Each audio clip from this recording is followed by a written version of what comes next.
I'm Rena Franco with the Houston Recovery Center, and today we're going to spend some time with Chris. Hello, Chris. Thank you so much for spending time with us. Thank you. Can you tell me a little bit about your story? Okay. I started using drugs at an early age. Ninth grade was the first time I used marijuana, and it snowballed. By the time I was 19, I knew I had a problem.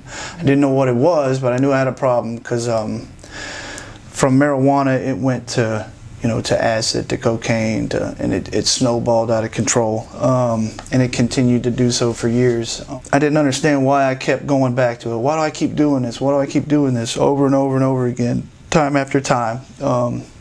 I'd clean up just enough to build everything up to burn it back down to the ground. Mm-hmm. And I continued to relapse. I was a chronic relapser, a relapse over and over and over again. Going to the Cheyenne Center, they got a hold of me and got to some core issues and brought some things out, and it helped me realize why I chose that path, why I was doing the things I was doing. It helped me get to the real root of why I even started. Mm-hmm. And why I continued to do it. What treatment do you think finally worked for you? Working the steps, finding a higher power, working the steps,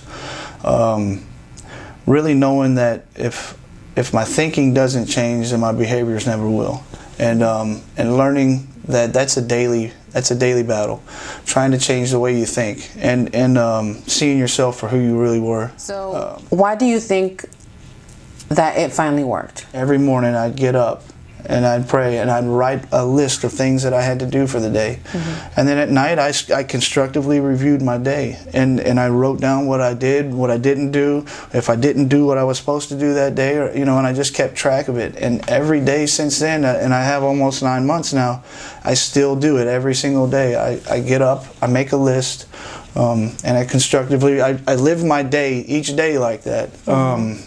Planned out with structure. And for me, just staying focused on sobriety and one day at a time and doing what I'm supposed to do at the time I'm supposed to do it, it's helped me tremendously. How is your life today? How has it changed? Wow.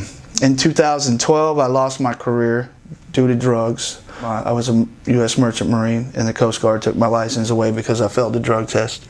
And I didn't think I would ever get that back. And after I lost that, I lost my house, I lost my car, I lost everything after that. And I didn't think I was ever going to get any of that back. Mm-hmm. And going through recovery this time, I started to get the hope back. It'll be 9 months on the 14th of November. And I'm on the process of getting my Merchant Mariner's document back. I got a job back on the water. Everything that could happen is happening and more in my life, just from doing what I'm supposed to do. And I know that because of how many times I've relapsed and gone back, that sobriety has to be the most important thing in my life. If it's not the most important thing in my life, I lose everything. And that's happened to me over and over and over again. So as long as I keep God and sobriety first, everything else seems to just fall in place. That's the way I gotta live the rest of my life. I know that for me, mm-hmm. if I wanna be successful. And so it's simple. I just keep doing what I'm supposed to do. So can you tell me, anybody who's watching this video, what would the message be that you'd like to send to them? Don't give up. Don't give up. No matter how hard it gets, continue to work at it. No matter how hard it gets, don't ever give up. If you fall, get back up. Okay, that's a great message. Thank you so much for spending time with us, Chris. Thank you. I love your story.